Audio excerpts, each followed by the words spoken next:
Hey guys, so you got yourself a Damsel in Defense Kubaton, or any other company. Damsel just happens to be my favorite. And you're like, now what?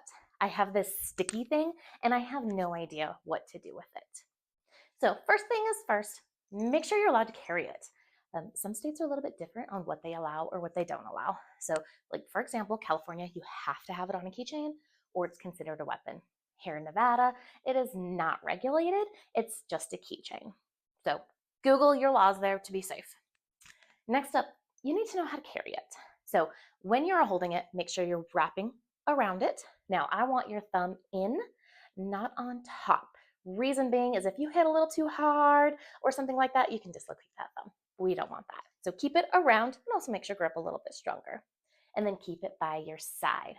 Reason being is if you're going from behind in a striking motion with that pointy end, men in the thigh, instant Charlie horse, or he's not having kids. Either way, we're okay with it, right?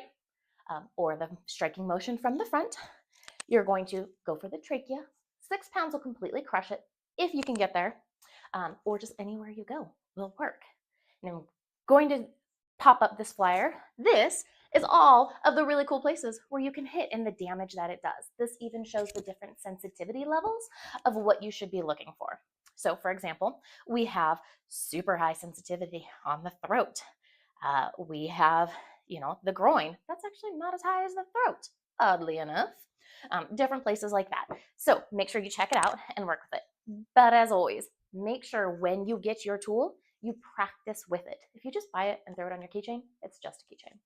If you're not practicing with it and developing that muscle memory, when you are attacked, you won't use it. Remember, you're on the ground in less than a couple of seconds. You can't be digging through your purse for your Kubaton or fumbling to where'd you put it. It needs to be in your hand, ready to go when you are leaving the building, leaving the parking lot. It's always in your hand, so that way you have it. If you have any other questions, let me know.